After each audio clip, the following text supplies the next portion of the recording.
मैं निर्भय aiming high Hindi YouTube channel में आपका मोस्ट वेलकम करता हूं।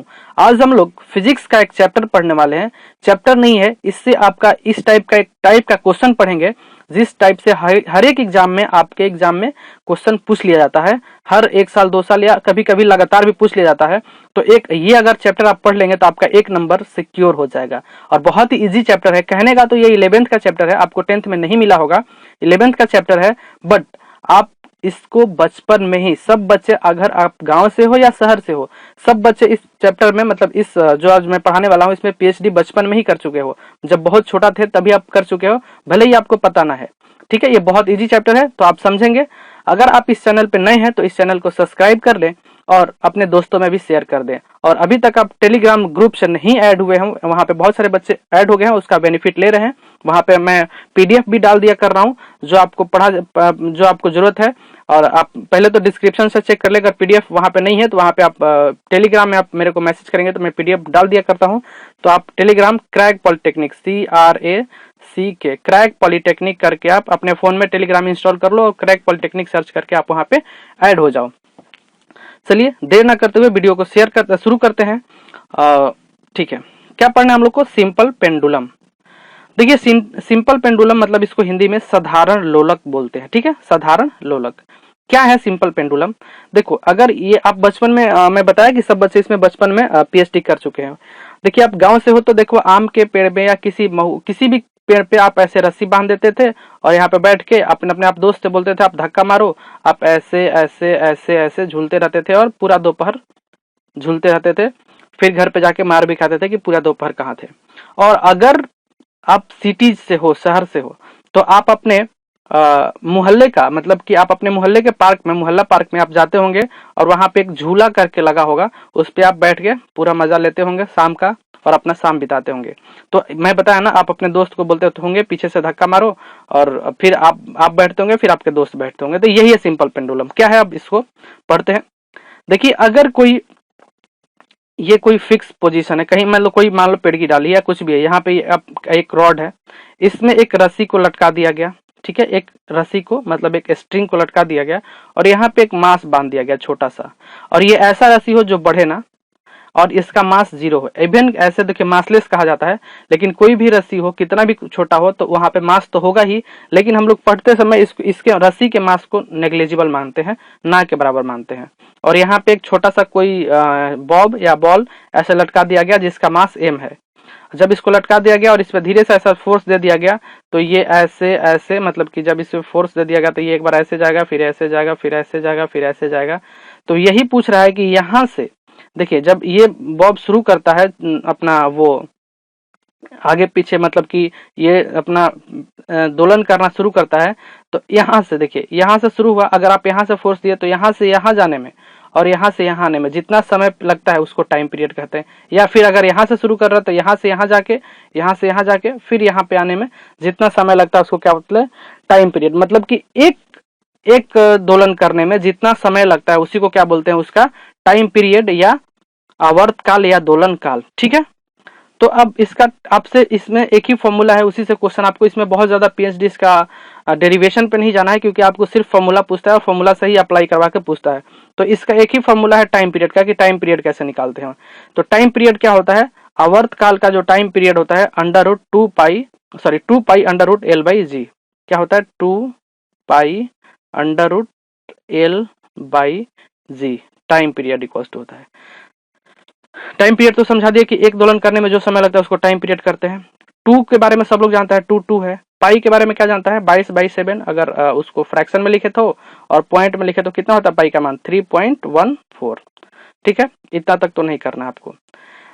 एल क्या है, एल जो है ये रस्सी का लेंथ है, ये जो स्ट्रिंग है उसका लेंथ है, लंबाई है रस्सी का।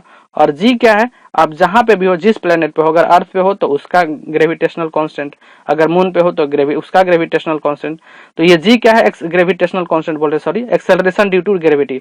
जी क्या है, एक्सेलरेशन ड्यू टू ग्रेविटी, जिसका अर्थ पे कितना मान होता है, 9.81। ठीक है, तो अब आप इसको देखेंगे।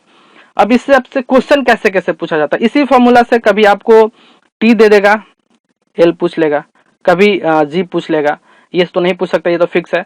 तो इसी में से ये तीन जो फैक्टर है, इसी में से तीनों को घुमाते रहता है, पूछते रहता है और इससे आपसे क्वेश्चन रेज करते रहता है।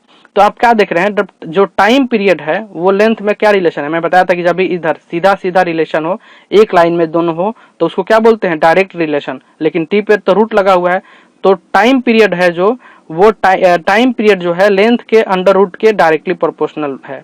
मतलब time period is square directly proportional of square root of length. समय जो है आवर्त काल है, वो लंबाई के वर्गमूल के समानुपाती है। क्लियर है, ये इससे आपसे क्वेश्चन पूछ ले सकता है। या फिर क्या करता है, इसमें आपको बोल देगा लंबाई को 4 गुना कर दिए तो टाइम पीरियड कितना हो गया, लंबाई को 9 गुना कर दिए तो टाइम पीरियड कितना हो जाएगा, लंबाई को 16 गुना कर दिए तो टाइम पीरियड कितना होगा, यही कहेगा। लंबाई को 64 टाइम्स कर दिए तो टाइम पीरियड क्या होगा। तो यही आपसे क्वेश्चन पूछता है, कभी कभी जी भी पूछ लेता है। तो इस पे आए जितना भी क्वेश्चन आए हुए आपके एग्जाम में हम लोग करेंगे।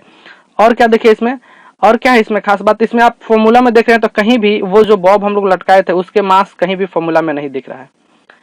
तो ये जो है इसका समय आवर्त काल या दोलन काल, वो बॉब के मास पे डिपेंड नहीं करता है, निर्भर नहीं करता है। तो क्या लिखा हुआ है, time period does not depend on the mass of Bob. ठीक है, बॉब जो वो जो नीचे लटकाए हुए हैं रस्सी से बांध के, वो छोटा सा मास लटकाए हुए हैं, उसको बॉब बोलते हैं। ठीक है, लेकिन जो ये क्या है, ये रस्सी की लंबाई पर निर्भर करता है, क्योंकि इसके फॉर्मूला में टी बराबर under root 2 pi under root L by G, इसके लेंथ पे डिपेंड कर रहा है, लेकिन उसके मास पे डिपेंड नहीं कर रहा है। रस्सी के मास पे भी डिपेंड नहीं करता है, उस बॉब के मास पे भी डिपेंड नहीं करता है, सिर्फ किस पे करता है, रस्सी की लंबाई पे करता है और जी पे डिपेंड करता है। ठीक है, एक्सेलरेशन ड्यू टू ग्रेविटी। अब तो जी अगर अर्थ की, अब जब तक आपको दूसरे प्लेनेट की बात नहीं करे तब तक आपको जी को तो फिक्स ही मानना है, नियत ही मानना है। चलिए अब क्वेश्चंस देखते हैं। बस हो गया, इतना ही आपको याद रखना है, 2 pi under root L by G. आप इसको रट लोगे, T equals to 2 pi under root L by G, 4 बार बोलोगे तो याद हो जाएगा। अब देखो आपको क्वेश्चन क्या कर रहा है, अगर लंबाई को, मतलब यहाँ पे हम अपने से एग्जाम्पल लिए, अगर रस्सी की लंबाई को 4 गुना कर दिया जाए तो दोलन काल क्या होगा। कह रहा है कि if the length of string is 4 times then what will be there time period. ठीक है, तो आपको क्या पता था कि टाइम पीरियड इक्वल्स टू क्या होता है, 2 pi under root L by G. मान लो कि पहले ये लेंथ एल था और ये लेंथ एल था, तो इसका टाइम पीरियड निकाले तो 2 pi under root L by G. अब इसको लेंथ को 4 गुना कर दिया, 4 एल कर दिया। ठीक है, तो क्या हो जाएगा, ये T1 इसको मान लो बोल दिए, पहले का टाइम पीरियड बोल दिए। अब देखिए जब लेंथ 4 गुना कर दिए तो T2 equals to 2 pi under root L by G. अब यहाँ पे अगर 4 को बाहर निकाल ले तो 4 का रूट कितना होता है, 2 होता है। 2 बाहर निकल गया तो under root L by G. अब देखिए इतना जो पोर्सन है, इसको अगर 2 को छोड़ दे तो ये वाला सारा पोर्शन जितना हम बॉक्स में बंद कर दिए, ये पहले जैसा है, 2 pi under root L by G. तो इतना को क्या बोल सकते हैं, देखिए इसको यहाँ पे सजा के लिख दिए, 2 को बाहर निकाल लिए तो क्या हो गया, 2 pi under root L by G. और 2 pi under root L by G को क्या बोलते हैं, T1। ऊपर देखिए T1 की जगह पे इतना लिखे हुए थे, तो इसको क्या लिख सकता है, T1। तो T2 जो बाद का टाइम पीरियड हो गया, वो पहले के टाइम पीरियड का 2 गुना हो गया। ये तो हो गया मेथड से, 2 टाइम्स हो गया। ये तो हो गया मेथड से सॉल्व करने का। लेकिन क्या आप ऐसे सॉल्व करेंगे, ऐसे सॉल्व करेंगे तो आपका समय चल जाएगा। कुछ नहीं करना है, आप यहाँ पे क्या देखें कि टाइम पीरियड जो होता है वो जो टाइम पीरियड होता है अंडर रूट एल के डायरेक्टली प्रोपोर्शनल होता है। मतलब अगर कहेगा कि 4 गुना कर दिए तो 4 का रूट निकाल लेंगे। अगर बोलेगा कि 9 गुना कर दिए तो 4 का रूट कितना होता है, 2, तो 2 गुना हो जाएगा आंसर। अगर बोलेगा कि 9 गुना कर दिए तो 9 का रूट कितना होता है, 3, तो उसका क्या हो जाएगा, 3 गुना हो जाएगा। अगर बोले 16 गुना कर दिया, 16 टाइम कर दिया तो 16 का रूट कितना हो जाएगा, 4, तो 4 गुना आपका टाइम पीरियड हो जाएगा। लेंथ जो भी कहे कि लेंथ को इतना गुना कर दिए, सिर्फ आप उसका रूट निकाल के और उसका आंसर मार के आप आगे बढ़ जाओगे। ठीक है, अब आते हैं आपके क्वेश्चंस में, एग्जाम के क्वेश्चन में। यहाँ पे मान लो 9 गुना कर देगा तो 3 गुना हो जाएगा और लंबाई ठीक है। अब देखिए आप अगर 2 गुना बोलेगा तो 2 का रूट निकाल लेंगे तो 1.44 गुना हो जाएगा। अब देखिए आपके एग्जाम का क्वेश्चन, डायरेक्ट आपके एग्जाम का क्वेश्चन कब पूछा गया था, ये एग्जाम का क्वेश्चन आपके 1995 में, 1995 में। कह रहा है कि यदि किसी लोलक की लंबाई को 4 गुना कर दिया जाए तो उसका दोलन काल क्या होगा। If the length of simple pendulum is 4 times of the previous then the what will be their time period। Option में था आधा हो जाएगा, 2 गुना हो जाएगा, 4 गुना हो जाएगा, चौथाई हो जाएगा। मेरे को लग रहा है कि मेरे क्वेश्चन पढ़ते पढ़ते सारे बच्चे अपना अपना आंसर निकाल लिए होंगे। तो आपको पता ही है मैं क्या बोला, बस आपको यहाँ पे ध्यान देना है कि लंबाई को कितना गुना कर रहा है, 4 गुना कर रहा है। आपको कुछ नहीं करना है, 4 का रूट निकाल दो। 4 का रूट कितना होता है, 4 का रूट 2, तो क्या हो जाएगा, 2 गुना, और आप आंसर मार के आंसर टिक करके आगे निकल जाओगे। अगर आप एमिंग हाई के स्टूडेंट हो तो आप इस चीज को समझ सकते हो, ठीक है। तो अगर मजा आ रहा है इन सब चीजों में तो आप वीडियो को शेयर करें, अपने दोस्तों में भी शेयर करें। देखो आप वीडियो शेयर नहीं कर रहे हो और ज्यादा से ज्यादा बच्चा नहीं ला पा रहे हो, इतना अच्छा कंटेंट देने के बाद आप अपने दोस्तों में वीडियो को शेयर नहीं कर रहे हो, ये आप बहुत बड़ी गलती कर रहे हैं। आप वीडियो को शेयर करें, आपका भी कर्तव्य बनता है। जब मैं आपके लिए इतना मेहनत करता हूँ, ये वीडियो ऐसे ही नहीं तैयार हो जाता बच्चों, बहुत मेहनत करना पड़ता है, इतना लिखना पड़ता है। आप सोचो इतना लिखता हूँ, नहीं तो मैं कहीं से बुक से उठा के छाप देता कुछ ऐसे वैसे। मैं इतना लिखता हूँ, मेहनत करता हूँ आपके लिए, इंग्लिश में भी कोशिश करता हूँ सब कुछ बोलने के लिए, उसके बावजूद आप लोग वीडियो नहीं शेयर कर रहे हो। वीडियो शेयर करो, ठीक है। आई होप कि आप लोग शेयर करेंगे, सब बच्चे 4-4 ग्रुप 5-5 ग्रुप में भी शेयर करेंगे तो बहुत सारे अपना फैमिली बड़ा हो जाएगा और आप लोग वहां पे टेलीग्राम पे भी ऐड हो जाए और वहां पे फायदा उठाए, ठीक है। तो वीडियो शेयर करो। अब ये हो गया, तो इसको मेथड से मैं बता दिया हूं। डायरेक्ट आंसर क्या होगा, 2 गुना। करे कि एक सरल लोलक का दोलन काल निर्भर करता है। The time period of simple pendulum depends on. तो आपको क्या बताया कि थे कि किसी भी चीज पूछेगा कि ये किस बात पर डिपेंड करता है, तो आपको कुछ नहीं जाना, आपको उसके फॉर्मूला पे जाना है। तो जब टाइम पीरियड का फॉर्मूला देखेंगे तो क्या हो जाएगा, 2π√L/g। अब तक तो सबको याद हो गया होगा। तो इसमें देखिए ये टाइम पीरियड किस बात पर डिपेंड कर रहा है, लंबाई पर डिपेंड कर रहा है और जी पर डिपेंड कर रहा है। इन दो चीजों को छोड़ के और किसी बात पर डिपेंड नहीं कर रहा है। 2π तो कांस्टेंट है, फिक्स है, तो हटाओ। तो लेंथ को चेंज करने से चेंज होगा, जी को चेंज करने से चेंज होगा। तो कोई चीज उसी बात पर निर्भर करता है कि उसको चेंज करने से दूसरा वाला चेंज होगा। आप अपने पापा पे निर्भर करते हैं, ठीक है। अगर पापा का इनकम चेंज होगा तो आपके खर्च का भी तरीका चेंज हो जाएगा। अगर पापा का इनकम बढ़ जाएगा तो आप ज्यादा खर्च करने लोगे। तो आप किस पे डिपेंड कर रहे हो, पापा पे।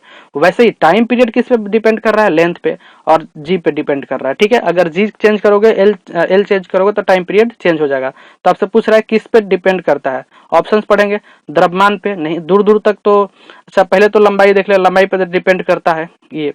द्रव्यमान पे नहीं, द्रव्यमान तो इसके फॉर्मूला में कहीं है ही नहीं, तो द्रव्यमान पे डिपेंड नहीं करेगा। पूर्ण ऊर्जा ये भी नहीं है तो इस पे भी डिपेंड नहीं करेगा। अधिकतम चाल ये भी कहीं पे बात नहीं हुआ तो इस पे भी नहीं डिपेंड करेगा। तो टाइम पीरियड किस बात पे डिपेंड करता है, सिर्फ और सिर्फ उस स्ट्रिंग पे, उस बॉब जो रस्सी है उसके लंबाई पर डिपेंड करता है। तो आपका आंसर क्या हो जाएगा, बी। नेक्स्ट, यदि किसी वस्तु का द्रव्यमान बढ़ा दिया जाए तो आवर्तकाल क्या होगा। मैं अभी जस्ट बताया था कि आवर्तकाल का फॉर्मूला क्या होता है, टी कह रहा है कि if the mass of an object is increase then what will be there time period. तो मैं अभी बताया था 2π√L/g होता है टाइम पीरियड। अब इसमें मास कहीं पे दिखाई नहीं दे रहा है। अगर आपके पड़ोसी का इनकम बढ़ जाए तो आपको क्या फर्क पड़ता है, कोई नहीं फर्क पड़ता है। आपके पापा का इनकम बढ़ेगा तब आपको फर्क पड़ेगा, आपके पापा का इनकम घटेगा तब आपको फर्क पड़ेगा। बढ़ जाएगा तो आप खुशी बनाएंगे, घट जाएगा तो आप दुखी होंगे थोड़ा सा कि वो खर्च करने में कम मिलेगा पैसा। तो अगर पड़ोसी का कुछ इनकम बढ़ता है तो उससे आपको कोई फर्क नहीं पड़ता है। वैसे ही इस फॉर्मूला में तो एल और जी है, एम का तो कहीं जिक्र ही नहीं है।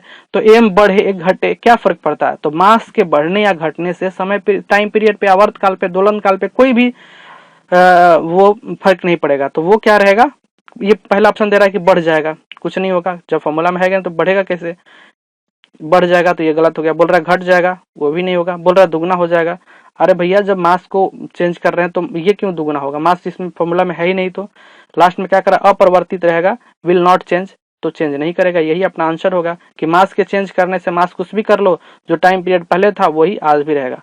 तो इससे आपको क्या पता चलता है कि अगर उस दोलन मतलब उस सिंपल पेंडुलम में अगर बड़ा मास भी रख दो या छोटा मास रखो, उसके टाइम पीरियड पे कोई यहाँ पे 10 kg का लटका दो बॉक्स बॉब या 5 kg का, ऐसे मतलब अभी आप नॉर्मल तरीका से समझ सकते हो उस फॉर्मूला के हिसाब से। तो इसके मास पे डिपेंड नहीं करता, सिर्फ अगर इस रस्सी की लंबाई को घटाओगे बढ़ाओगे तब इस पे डिपेंड करेगा टाइम पीरियड, मतलब समय, अब दोलन काल। नेक्स्ट कह रहा है कि किसी स्थान पर लोलक की लंबाई 1 मीटर है तो दोलन का आवर्त काल क्या होगा। कह रहा है कि at any position if the length of string is 1 metre and there time period is 2 second, तो what will be the value of G on that position, what will the value of acceleration due to gravity on that position. ठीक है, तो आप देखिए निकालते हैं हम लोग। तभी हम लोग क्या क्या देखे कि टाइम पीरियड का फॉर्मूला क्या होता है, एक ही फॉर्मूला तो सब हो रहा है। एक time period equals to 2π√L/g, आपको लेंथ दे दिया 1 मीटर, टाइम दे दिया 2 सेकेंड, मतलब ये दे दिया और ये दे दिया, आपसे ये पूछ रहा है, नहीं निकल जाएगा? निकल जाएगा। तो मैं आपको यहाँ पे थोड़ा सा कैलकुलेशन का तरीका बता दूं कि देखो ये अंडर रूट में है, तो इसको अंडर रूट रिमूव करने के लिए क्या करना पड़ेगा, इधर का अंडर रूट रिमूव करने के लिए इसको भी पूरा का होल स्क्वायर कर दो, इसको भी पूरा का होल स्क्वायर कर दो। तो जब इसका स्क्वायर कितना हो जाएगा 4 पाई स्क्वायर। और किसी चीज को अगर रूट में रहता है उसका स्क्वायर करते हो तो रूट क्या हो जाता है, हट जाता है। कैसे, मान लो कि रूट रूट टू क्या है, स्क्वायर ऐसे है, तो इसको क्या लिखोगे, root two into root two, root two into root two क्या हो जाएगा, रूट फोर का क्या होता है, रूट टू। तो देखो क्या, देखो ये इसका रूट अब हट गया, स्क्वायर करने के बाद रूट हट गया। तो ऐसे ही किसी भी चीज का स्क्वायर करने के बाद रूट हट जाता है, तो रूट हटाने के लिए क्या करते हैं, हमेशा स्क्वायर करते हैं।